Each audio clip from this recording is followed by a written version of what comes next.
And time is merely an illusion, albeit a very persistent one, by Albert Einstein.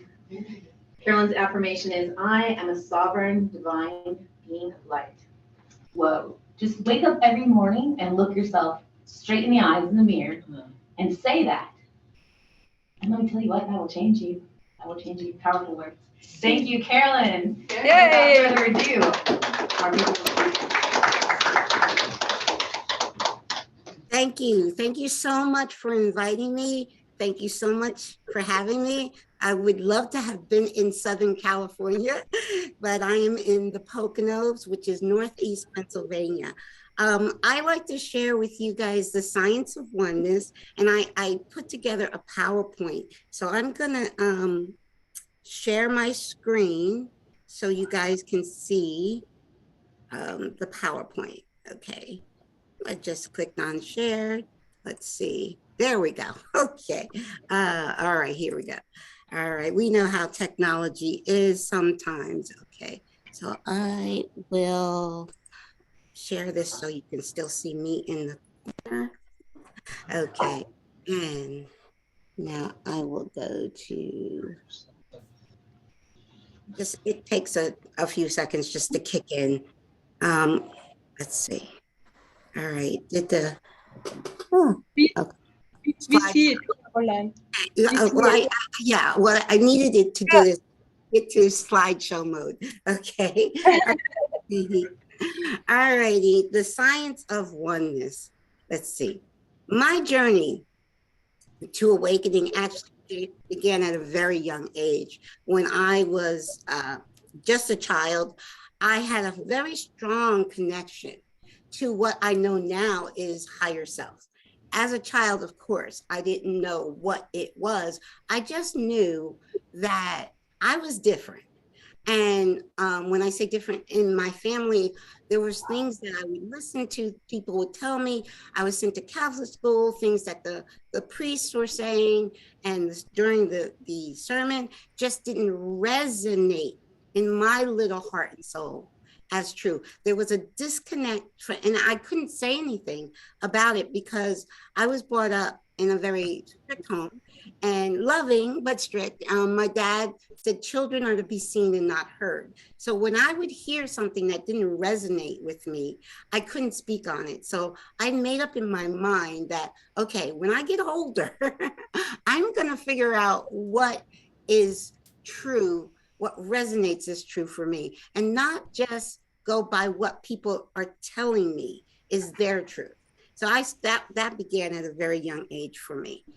Okay, when I was 15 years old, I was introduced to this book by Napoleon Hill, Think and Grow Rich. Now, this particular book it was the first time I was introduced to the concept that your thoughts create your own reality. I'd never heard that before. So I was never, for me personally, money was never a motivation for me. For me, it was all about knowing the truth of who I am and why I'm here. And I just always had this loving feeling to help others. So that started at a very young age. So, but this whole concept of our ideas create our reality, this book was the first time that it introduced that thought to me. Okay, so after I really started focusing on, wait a second, I'm creating my own reality with my thoughts. Let me do some more research. I started, and this was around in the 80s, I started looking into everything metaphysical, spiritual that I could find. And again, back then, you know, we're talking 30 plus 40 years ago, there wasn't much out there like it is now. But I absorbed everything I could get my hands on back then. But also for me, there was something missing. I knew that there was something missing, one piece. There was one piece missing for me to make it all make sense. I knew that. Can I ask the tech person if there's a way to mute the, because I'm hearing feedback from the audience. If you could mute the audience, I will. okay, thank you. I appreciate that. Okay. All right. So, like I said, I was reading a lot of great stuff that's, oh, this sounds, I love it, love it. Metaphysics, spirituality, this resonates with me. But something was missing. And that missing piece for me was quantum physics. I literally never really heard of quantum physics until I discovered this documentary film called What the Bleep. And I watched it from beginning to end. And basically, there was one statement in that film that really woke me up. And that one simple statement was said by Lynn McTaggart. She's pictured here. She's also been a guest on my show. Is the illusion of separation is the biggest problem in all of the world today. Now, when she said that, something woke up inside of me, inside my heart and soul. So what I'm trying to say, it was not from my brain.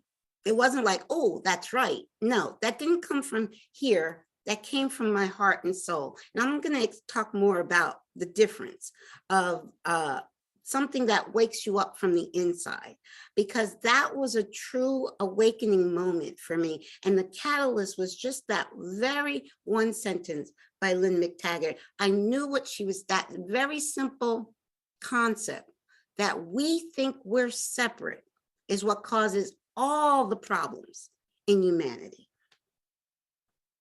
Moving on. So now, as far as the quantum physics aspect of it, what I learned was quantum entanglement, which basically means every particle in the universe is entangled, is connected. Like you may have heard the saying that if a butterfly flaps its wings, it affects the entire universe. That's how powerful each of us are.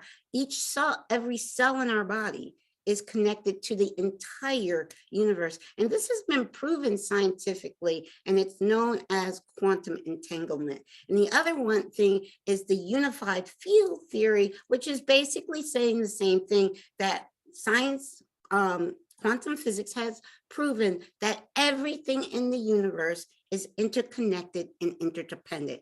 And we think, oh, that's woo-woo, but it's not. It has literally been proven scientifically. Okay, the truth of oneness.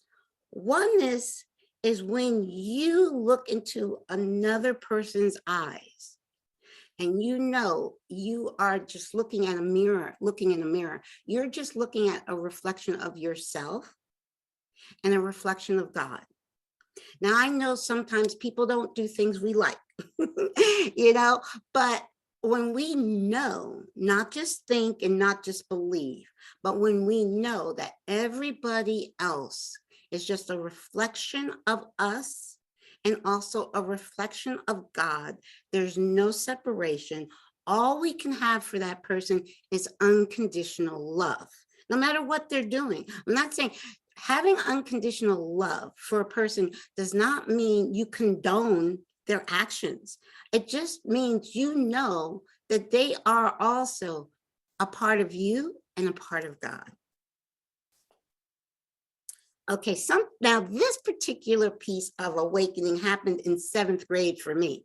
In 7th grade, I'll never forget when we were studying atoms, and the teacher said, nothing is truly solid. I was like, what is he talking about? You put anything under a high-powered microscope, what do you see? You see tiny moving particles that we call atoms. Now those atoms, a couple of things to take note of. The atoms are always moving, meaning there's life. Even in a rock, there is life, there is movement. Okay, the atoms are always moving and they're never touching. Okay, so meaning it's not solid. It appears solid, but it's not solid. So even a rock has life in it, and it's not truly solid. Nothing is truly solid. We discovered that when we first invented high-powered microscopes. And also we learned that an atom is 99.9999% empty space. So even the building blocks of what we call matter are not even solid. Okay, this visible spectrum of light with our human eyes, with our eyes is very, we see very, very small thing of what is actually around us. This has also been proven scientifically with scientific equipment that the human eye can only see what they say approximately 0.035% of what is actually around us, because our body was not designed to detect everything. It is very, very, very limited. So what gets me with this one, when people say, and people, I know we've all heard people say, I only believe what I can see. Okay. So when a person says, I only believe what I can see, they're literally discounting 99.999% of what is actually surrounding them. It's very limited thinking when we say we only believe what we can see. Okay, now we have 5 human senses, and our 5 human senses, they detect our sight, our hearing, our taste, our touch, our smell. They're extremely limited. Like I said, even I think what science is now saying is with our 5 human senses, we can detect 0.4% of what is actually around. So before I was talking about just sight, now I'm talking about all 5 senses, just extremely limited. So again, if we are stuck in the mindset, okay, if I can't see it, taste it, hear it, touch it, smell it, it doesn't exist. And there are many people stuck in that mindset. They are discounting so much of what is truly there. Okay, now knowing and believing, I kind of touched upon this when I was saying I had my awakening from that one statement that Lynn McTaggart had said. It was a knowing that what she was saying was true, not a belief. Now, a belief is something, we can have a belief about something today and have an opposite belief about the same thing tomorrow. Beliefs change. Knowing comes from a higher source, comes from what I call my higher self. That's a knowing, and that does not change. So I just want to go a little bit into where beliefs come from. Believing comes from what we studied, what we read, what we've been taught, all of these different things, television, television programming, all of that comes into believing. So like I said, our believing comes from our 5 limited senses. We call that our intelligence, our mind intelligence, which is a tool, which is, we don't want to throw out our mind intelligence. It's a tool, but it's very limited. It is extremely limited, is our beliefs and our mental intelligence. Now, knowing comes from a different place. Like I said, the belief comes from the mind. Knowing comes from your heart and your soul, because your heart is what is connected to your soul, connected to your higher self. Your heart is connected to all that is source, universe, God, whatever name you want to give all that is. My terminology for God is all that is. There is nothing outside of God. And God, of course, and universe and source knows all. And your heart is connected to that knowing. So you don't actually have to open a book or go to a class to tap into that wisdom, which is in your heart. It's an infinite knowing, unlimited. Now, mind versus heart. Now, a lot of times people think the mind is where it all happens, okay? There's an organization called HeartMath that has done a lot of scientific research and has determined that your heart intelligence, and people don't think about the heart having intelligence, but your heart intelligence is at least 5,000 times higher than the mind intelligence. This has been proven scientifically with HeartMath. But the best thing is to have what they call mind and heart coherence, meaning the heart intelligence is greater. But when you take that heart intelligence and sync it up to your mind intelligent. That is called coherence, heart and mind coherence. That is the best state to be in when they're working in sync. What I say, I live by my heart. I live by my heart intelligence. An interesting thing about living by your heart intelligence, you don't always know why. Something will come to you and you know it came from the heart, you know it came from higher self, but you don't know exactly why sometimes. See, the mind always wants to know the why. The heart allows that intelligence to be. And I myself live from my heart intelligence. When I know when my higher self and my heart and soul is telling me to do something, I may not know why, I'm always obedient. I'll always find out why later, but I'm always following. I don't follow this. I don't follow the mind. The mind to me is a tool, and it's a good tool to use, but I live from the heart. Okay, what is oneness? When I first launched my show, Awake to Oneness Radio, over 8 years ago, I got all these questions from people. What is this, a new religion? And I was like, no. To me, oneness is truly the opposite of a religion. Because religion, I have respect for all religions. Believe me, I do. I have respect for all religions, but sometimes religion can tend to separate us. Something that is separating us is not of source, is not of God, because God wants to bring us all together, regardless of what your religion is. So oneness is the opposite of a religion for me, because there is no separation with oneness. Now, there's two types of collective consciousness. Like we are together, we are individuals, but we, as I talked about before, we are connected individuals. So we have an individual consciousness and there's a collective consciousness. Now, the collective consciousness that we have been living with for eons, for many years, is separation consciousness. Because the human collective thinks we're separate, okay? And with that separate consciousness, separation consciousness, it creates war. Now we are moving into what is called unity consciousness. Unity consciousness is the knowing, not the belief, not the thinking, not the hoping, but the knowing. We are all one family. And when we know that, as humanity wakes up to that truth of oneness, we will have peace on earth. Now, with separation consciousness, we have hunger. I'm hoping my video is okay because it looks weird right now, but hopefully it's okay. With separation consciousness, we have severe poverty and homelessness. With separation consciousness, we get illness, we get disease, we get pain. That comes from separation consciousness.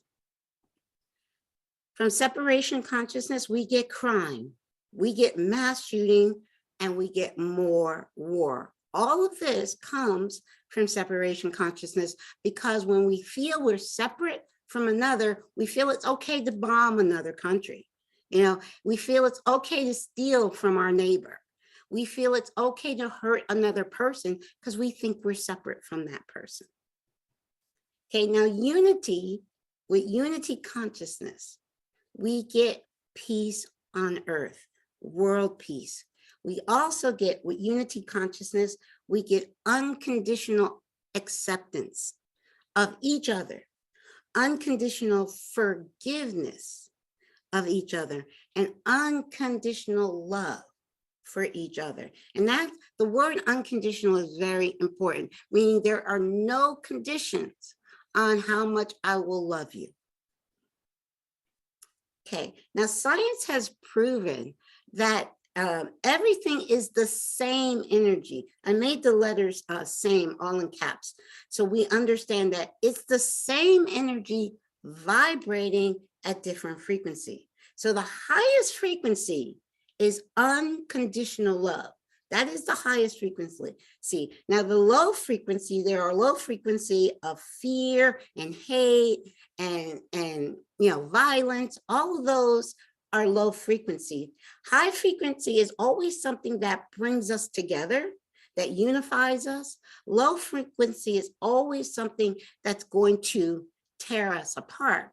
But the thing I want us to understand, it's the same energy vibrating at different frequency. There's no separation in it. It's just different frequencies. And we choose what frequency we want to live at. Do we want to live from the frequency of unconditional love? Or do we want to live from the frequency of hate and fear? And it's our choice. Every soul has that soul choice.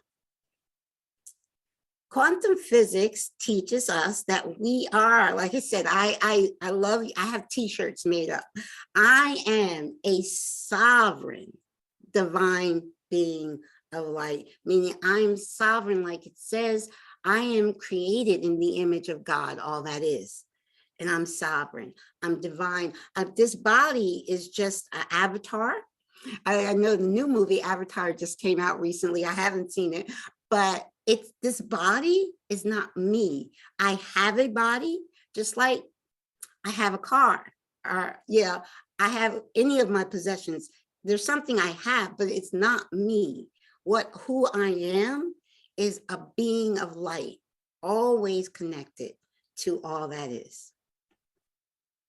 Now, we, with our limited limited senses is what I'm trying to say.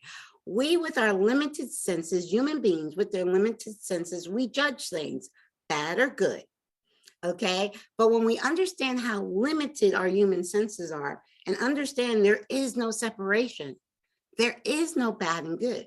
For me, it's high frequency of love, unconditional love, or low frequency of hate and fear. So that's what I try not to use the words bad and good anymore. It's either a high frequency vibration or a low frequency vibration, but it's all one. It's not separate. Now, quantum physics. Now, I hear this a lot about quantum physics. It's just a theory. I laugh because it's not. Quantum physics is not a theory. Everything we use today operates from quantum physics. All of today's technology is based off of the core principle of quantum physics, that everything is connected and interdependent. People don't realize that. Matter of fact, I had a scientist on my show one time, and he said, if people don't believe in oneness, they shouldn't be allowed to own a cell phone, because I thought it was so cute. That cell phone is operating off of the core principle of oneness. So I love to share this slide because people like, oh, quantum physics is just a theory, it's woo-woo. No, it's not. We would not have any of our technology today if it wasn't for quantum physics. Okay, and science, here's the other thing I love. Science, ancient wisdom, and spirituality are all teaching us the same thing about oneness, about everything is connected. I love the yin yang symbol because it shows God is just not light. God is light, but God is also the shadow. It's no separation there. What I like to say, the light is all that is, and the shadow aspect of us and humanity is just the absence of that light, or the absence of wisdom, of what I call sacred wisdom. So the light is sacred wisdom, and the shadow is just the absence of sacred wisdom. But the light always transforms the shadow back to light from which it came. So remember, there is no separation. And so many modalities are teaching us this truth now. Science is just catching up, but ancient wisdom and spirituality has been teaching the truth of oneness for eons. Okay, our greatest challenges in life. Now, here's again where that limited human thinking comes in. When we have a challenge, we're like, oh my God, always me, always me. You know, that's what we're thinking. Also, not realizing we've created that challenge before we were born. We created that challenge in this lifetime. We knew we were going to put that boulder in front of us for a reason. All of our challenges are to inspire us to awaken to who we truly are.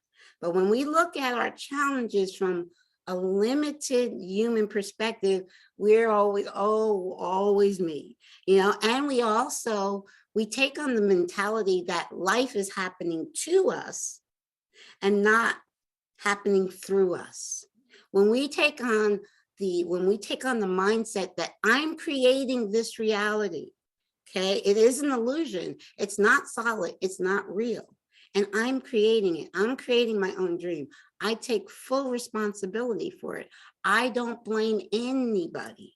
I know that I create, and then whenever I come across a challenge in my life now, I say, I created this for a reason. And I created, not only do we create our challenges to help inspire us to awaken, we create our challenges to also to help us to share it, that growth with the rest of the world. So it helps us to inspire, and it also helps us to grow spiritually to who we truly are. So I'm going to share with you my two greatest challenges. Actually, it was just one. I had just one of these slides over a month, just a few weeks ago. I had one, but now I have two of these slides to share with you.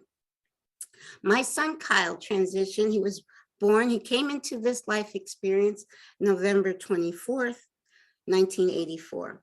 And he transitioned from this life experience in July 1st, 2014.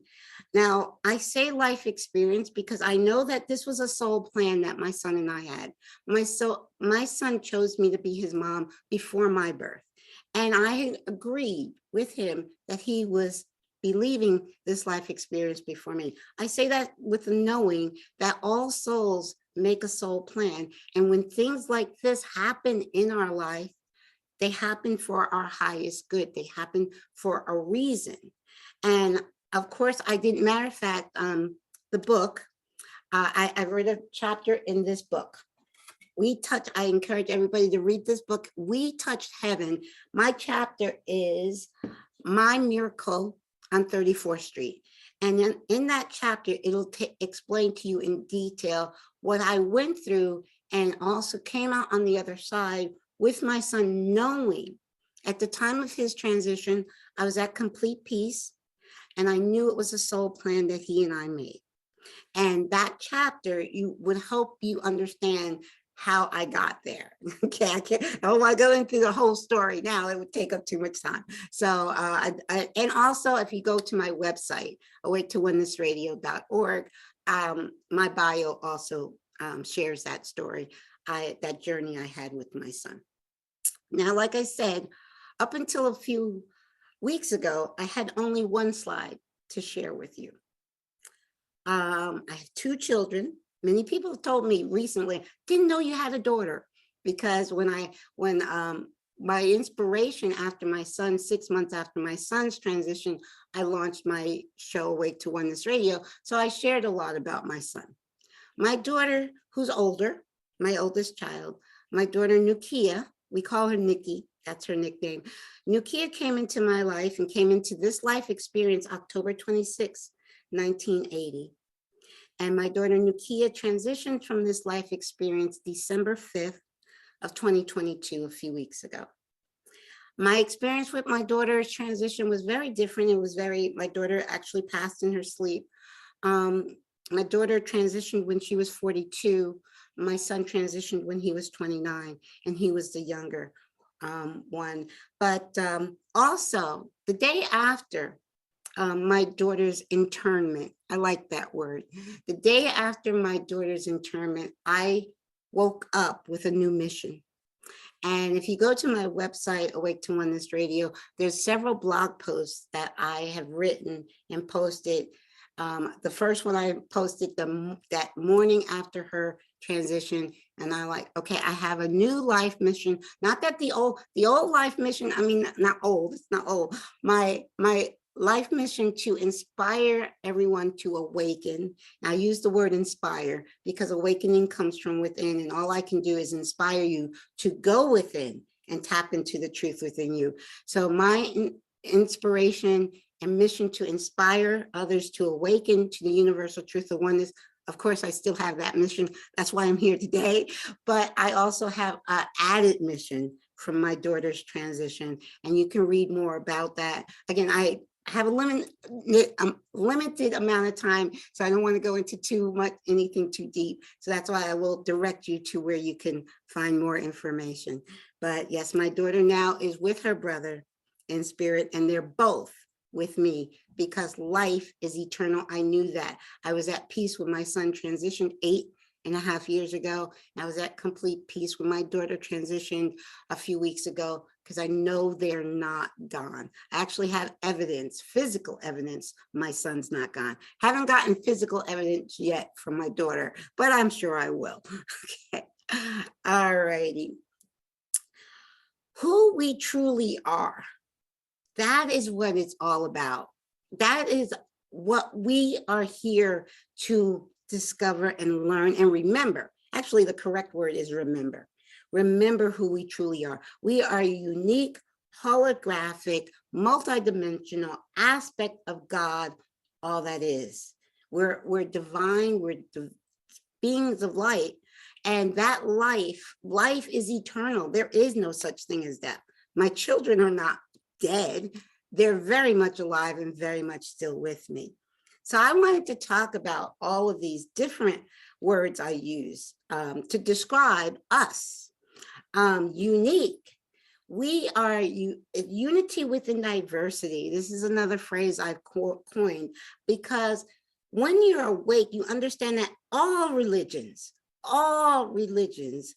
connect us. We're all one. They're not supposed to divide us. And I have nothing but love and respect for everybody's belief in everybody's religion. And again, all people, doesn't matter what country you're from, doesn't matter the color of your skin, we're all one. And unity within diversity, see, some people mistake the word sameness for oneness when they're actually opposites. I say that because sameness is everything uniform, everything looking the same, acting the same, and thinking the same. That's not oneness. Oneness is we all are unique aspects of God, each and every one of us. We all have a different perspective. No two people have the same perspective. Yeah, you can agree on a few things, but no two people have the exact same perspective, and we live our life from our perspective, and we have to honor. We don't have to agree with, but we have to honor everybody's perspective. And I say this all the time. I don't argue, I don't debate, I don't fight. I share my truth in love and light, and I listen to someone else's share their truth in love and light. I may not agree with one thing that they say. They may not agree with one thing I say. But at the end of that conversation, not argument, not debate, not fight, at the end of that conversation, all we have for each other is love and respect. Because here's my definition. This is me. My definition of a debate and a fight and an argument is one person or both are trying to impose their belief on another person. Instead of just sharing your belief with another person, allowing that other person to share their belief. You may not agree, but you can still respect and love each other at the end of a conversation, not an argument, because you're not trying to force the other to take on what resonates to you. You have to allow them to live their life to what resonates for them, and still do that in love. That is this right here, Unity within diversity is the key to world peace. Okay, holographic. Yes, this is my favorite quote, and it's by Rumi. You are not a drop in the ocean. You are the entire ocean in a drop. You are all of God in a drop, not just the piece of God. See, a lot of people, even spiritual people, think we're just a piece of God. We're just a small piece of God. We're not. The universe is holographic. Holographic means that everything is in just like every cell in my body. Like if I knew how to clone, or somebody knew, they can take a tiny microscopic cell from my body and clone an identical me, because all of me is in that tiny cell. That the world, the universe is holographic. All of God is in each of us in a drop. In each one of us, we are creating our life experience completely. I'm not creating anyone else's life experience. I'm creating my life experience, and that other person is creating their life experience. So we are each God of our own life experience. Multi-dimensional. Now that means all there is the now. One of my favorite books is The Power of Now by Eckhart Tolle. But even science has proven this. Now, I'm not a scientist. I can explain quantum physics from a layman's point of view, which people appreciate. Because when scientists try to do it, they talk over their head. So people appreciate me explaining quantum physics from a layperson's point of view. Now, science has proven that this now moment is all there is. This now moment not only affects the future, but this now moment affects the past. And science has proven it. Now, I'm trying to think of what's his name, the recent scientist that passed not long ago. I can't call his name. I'm not thinking about Einstein. I'm thinking about the gentleman that was in the wheelchair. But I can't think of his name right off the top of my head. Right, Stephen. I want to say Stephen, but anyway, he in his scientific experiments has proven that the now moment affects not just the future but the past. Now, how he did that scientifically, I don't know, but it has been proven that all there is the now moment. Okay, so what we want to do is try to wake up in this dream of our own creation. And when we wake up in this dream of our own creation, we will be living from a higher frequency of unconditional love for everyone, and knowing that everyone on the planet is connected and a brother and a sister, and there is no separation. So that's pretty much the end of the PowerPoint. Does it look like I'm muted? Am I muted? Can you still hear me? Yes, we can hear you. Oh, okay, I'm sorry. All right, so next thing, okay, I'm gonna stop sharing this because I do have a song. I think you guys are gonna really enjoy this song. So I'm gonna bring up the song next. Okay.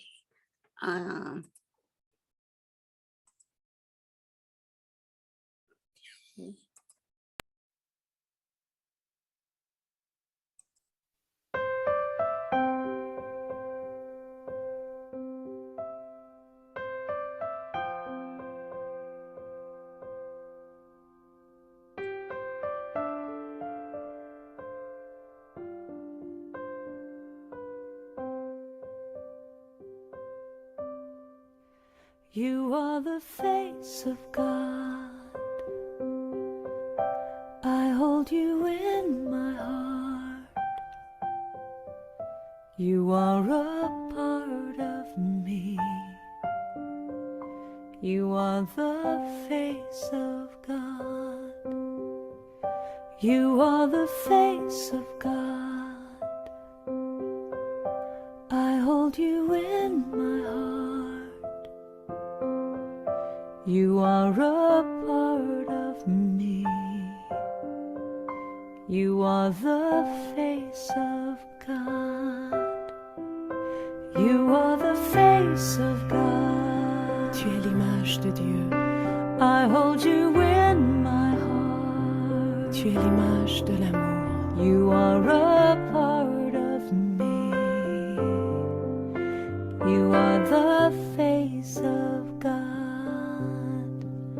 You are the face of God. Tu sei la luce di Dio. I hold you in my heart. Tu sei il volto dell'amore. You are a part of me. You are the face of God. You are the face of love. The face of love. I hold you in my heart. You are my family. You are my family. You are the face of love. The face of love. You are the face of love. The face of love. I hold you in my heart. You in my heart. You are my family. You are my family. You are the face of love. The face of love. You are the face of God. The face of God. I hold you in my heart. You in my heart. You are a part of me. A part of me. You are the face of God. The face of God. You are the face of God. Eres la luz de Dios. I hold you in my heart. Eres la cara del amor. You are a part of me. You are the face of God. You are the face of God.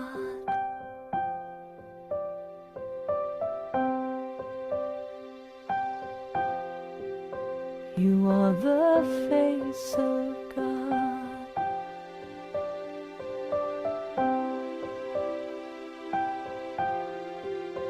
You are the face of God. La luce di Dio. You are the face of God. The face of God. You are the face of God. L'image de Dieu. You are the face of God. The face of God. You are the face of God. La luz de Dios. You are the face of God. The face of God. You are the face of God. You are the face of God. The face of God. You are the face of God. You are the face of